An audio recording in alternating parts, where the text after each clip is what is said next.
நமச்சிவாய வாழ்க. நாதன்தாள் வாழ்க. இமைப்பொழுதும் என் நெஞ்சில் நீங்காதான் தாழ்வாழ்க. வாழ்க வளமுடன். அனைவருக்கும் இனிய வணக்கங்கள்.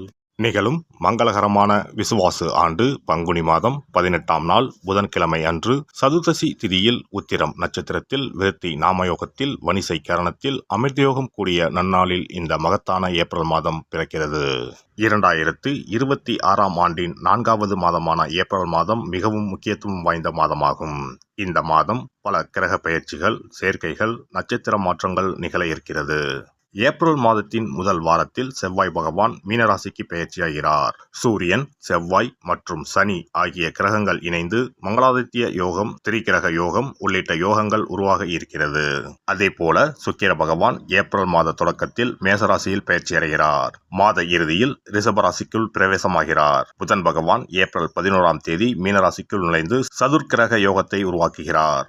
ஏப்ரல் 14ஆம் தேதி சூரிய பகவான் மேசராசிக்கு பெயர்ச்சியடைந்து சுக்கிரனுடன் இணைந்து சுக்கிராதித்ய யோகத்தை உருவாக்குகிறார். ஏப்ரல் 17ஆம் தேதி சனி பகவான் உத்திரட்டாதி நட்சத்திரத்தின் 3ஆம் பாதத்தில் பிரவேசிக்கிறார். ஏப்ரல் 30ஆம் தேதி புதன் பகவான் மேசராசிக்குள் நுழைய இருக்கிறார். இந்த கிரகங்களின் அமைப்பினால் உங்கள் வாழ்வில் ஏற்படக்கூடிய சுப மற்றும் அசுப பலன்கள் என்ன என்பதனையும், அசுப பலன்கள் ஏற்படுமாயின் ராசிக்காரர்கள் செல்ல வேண்டிய கோவில் மற்றும் செய்ய வேண்டிய பரிகாரம் என்ன என்பதனை பற்றியும் விரிவாக காண்போம்.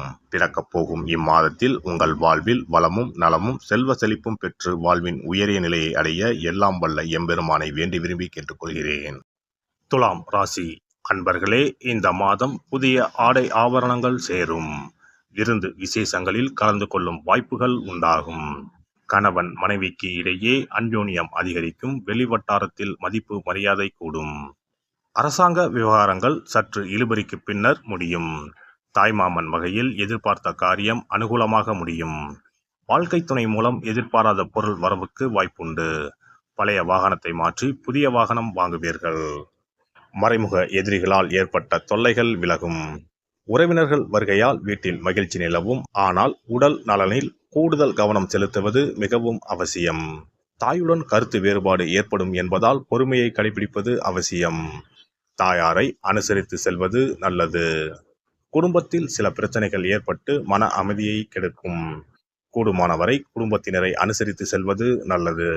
பிள்ளைகளை அவர்கள் போக்கிலேயே விட்டு பிடிக்கவும். எந்த ஒரு செயலையும் எந்த தடையும் இல்லாமல் வெற்றிகரமாக முடிக்க முடியும். அலுவலகத்தில் பணிச்சுமை அதிகரிக்கும். எந்த ஒரு வேலையும் சற்று கஷ்டப்பட்டுத்தான் முடிக்க வேண்டியிருக்கும். தீவிர முயற்சியின் பேரிலேயே உங்கள் கோரிக்கைகள் நிறைவேறும். சக ஊழியர்களால் ஓரளவு உதவி உண்டு. தொழில் வியாபாரத்தில் கூடுதலாக உழைக்க வேண்டும். ஆனால் அதற்கேற்ற ஆதாயம் கிடைக்கும். பங்குதாரர்களால் வியாபாரத்தில் லாபம் கூடுதலாக கிடைக்கும். வியாபாரத்தை விரிவுபடுத்த வங்கி கடனுதவி கிடைக்கும். குடும்பத்தை நிர்வகிக்கும் பெண்மணிகளுக்கு மகிழ்ச்சி தரும் மாதமாகவே இருக்கும். குடும்ப பொறுப்புகளை நிறைவேற்றுவதில் சிரமம் எதுவும் இருக்காது. அக்கம் பக்கத்து வீடுகளில் உள்ளவர்கள் உதவிகரமாக இருப்பார்கள். அலுவலகம் செல்லும் பெண்களுக்கு பணிகளில் கூடுதல் கவனம் தேவை. புதன்கிழமைகளில் பெருமாள் கோவிலில் நெய் தீபம் ஏற்றுவதும், ஞாயிற்றுக்கிழமைகளில் ராகு காலத்தில் துர்க்கையை வழிபடுவதும் நன்மையை தரும். ஒரு முறையாவது குல தெய்வத்தையும் இஷ்ட தெய்வத்தையும் ஒரே நாளில் சென்று தரிசித்து வாருங்கள். கடன் பிரச்சனைகள் தீரும். குடும்பத்தில் மகிழ்ச்சி நிலவும். மன நிம்மதி உண்டாகும். சிறப்பு தொகுப்பு. கண் திருஷ்டிகள் அகன்று தடைப்பட்டு கொண்டிருக்கும் காரியங்கள் நிறைவேற செய்ய வேண்டிய பரிகாரம் என்ன என்பதனை பற்றி காண்போம். வாழ்க்கையில் நல்ல நிலையில் இருந்தவர்கள் கூட திடீரென்று பொருளாதாரம் இழந்து மன கஷ்டங்களுடன் வாழும் நிலை ஏற்படும்.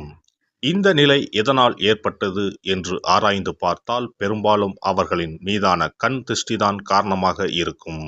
கல்லடி பட்டாலும் கண்ணடி படக்கூடாது என்று சொல்வார்கள் அல்லவா, அது உண்மைதான். இது போன்ற பிறரின் பொறாமை கொண்ட கண் திருஷ்டியினால் பலரின் வாழ்க்கை சிரமத்திற்கு ஆளாக நேரிடும். இது போன்ற கண் திருஷ்டிகளிலிருந்து எப்படி தப்பிப்பது? இருக்கவே இருக்கிறது எளிதாக கிடைக்கும் ஊமத்தஞ்செடி. தெய்வ சக்தி நிறைந்த செடியாக கருதப்படும் ஊமத்தஞ்செடியின் காய், பூ, இலைகள் என அனைத்தும் தீய சக்திகள் விரட்ட பரிகாரத்துக்கு பயன்படுகிறது. பொதுவாக ஊமத்தம் காய்க்கு கெடுதலை அகற்றக்கூடிய சக்தி உண்டு. நம் வீட்டில் உள்ள எதிர்மறை சக்தியை அகற்றுவதற்கு ஊமத்தங்காய் தீபம் சிறந்த பரிகாரமாகிறது. தெய்வீக மகத்துவம் நிறைந்த ஊமத்தங்காய் மற்றும் பூவையும் எடுத்துக்கொள்ளுங்கள்.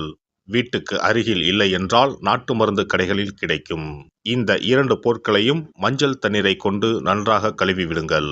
சிறிது நேரம் அவற்றிலுள்ள ஈரம் போக ஆறவிட்டு பிறகு அவற்றை ஒரு மஞ்சள் துணியில் குலதெய்வத்தை வேண்டி ₹1 நாணயத்தோடு சேர்த்து முடிந்து வீட்டின் நிலைப்படியில் கட்டி தொங்க விடுங்கள். இந்த முடிச்சை வெள்ளிக்கிழமை அல்லது ஞாயிற்றுக்கிழமைகளில் தயார் செய்து வாசல் படியில் கட்டுவது சிறப்பு. தினமும் வீட்டில் தீபம் ஏற்றி காண்பிக்கும் போது இந்த முடிச்சுக்கும் காண்பிக்கவும். இதேபோல் ஊமத்தம் இலைகள் கிடைத்தால் அந்த இலைகளை சுத்தமான மஞ்சள் தண்ணீரில் கழுவிவிட்டு அவற்றை கொண்டு வீட்டில் இருக்கும் விநாயகருக்கு திங்கள் கிழமைகளில் தொடர்ந்து அர்ச்சனை செய்து வர வேண்டும். ஊமத்தம் பூவையும் விநாயகருக்கு சூட்டலாம். 3 வாரங்கள் தொடர்ந்து திங்கள் கிழமைகளில் விநாயகருக்கு ஊமத்தை இலையால் அர்ச்சனை செய்து ஊமத்தம் பூவை சூட்டி வழிபட்டால் வீட்டில் உள்ள கெட்ட சக்தி நடமாட்டம் மற்றும் கண் திருஷ்டிகள் தீரும். ஊமத்தம் செடியும் சிவபெருமானுக்கு உகந்த இலை ஆகும். இந்த ஊமத்தங்காய் வைத்து சிவபெருமானுக்கு தீபம் ஏற்றி வழிபடுவதன் மூலம் நமது பிரச்சனைகளில் இருந்து எளிதாக விடுபட முடியும். முதலில் 2 ஊமத்தங்காய்களை எடுத்துக்கொள்ள வேண்டும். அவற்றின் மீது முட்கள் இருப்பதால் மிகவும் கவனமாக கையாள வேண்டும். ஊமத்தங்காயின் காம்பு பகுதிகளை வெட்டி கொண்டு கத்தியை பயன்படுத்தி ஊமத்தங்காயின் உள்ளே இருக்கும் விதை பகுதியை முழுவதுமாக நீக்கிவிட வேண்டும். பின்னர் 2 அகல் விளக்குகள் மற்றும் விளக்கு வைப்பதற்கான 2 தட்டுகளை எடுத்து சுத்தம் செய்து அவற்றிற்கு மஞ்சள் குங்குமம் பொட்டு வைத்துக் கொள்ள வேண்டும். பின்னர் 2 தட்டின் மீதும் ஒவ்வொரு அகல் விளக்கை வைத்துக் கொள்ள வேண்டும். அதன் பிறகு எப்போதும் பூஜை செய்வதற்கு வைப்பது போன்ற வெத்தலைப்பாக்கு, பழம் போன்றவற்றை வைத்துவிட்டு 2 விளக்குகளையும் ஏற்றி சிவபெருமானை மனதார வேண்டிக் கொள்ள வேண்டும்.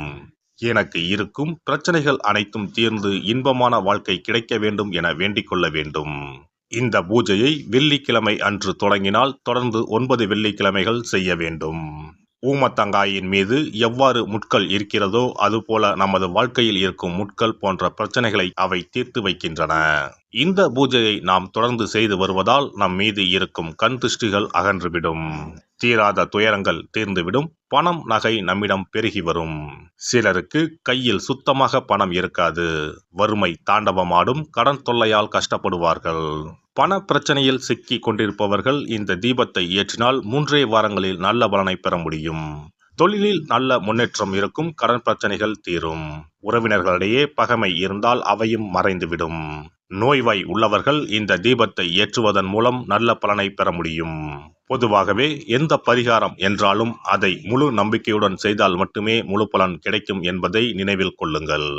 எல்லாம் வல்ல இறையருளால் நீங்களும் உங்கள் அன்பு குடும்பமும் உடல் நலம், நீலாயுள், நிறை செல்வம், உயர் புகழ், மெய்ஞானம் ஓங்கி வாழ்க வளமுடன். இந்த வீடியோ பதிவு உங்களுக்கு பிடித்திருந்தால் லைக் பண்ணுங்க, கமெண்ட் பண்ணுங்க, ஷேர் பண்ணுங்க. மறக்காம சப்ஸ்கிரைப் பண்ணுங்க. பக்கத்துல இருக்கிற பெல் பட்டனை கிளிக் பண்ணுங்க. நன்றி, வணக்கம். ஓம் நமச்சிவாய. சிவாய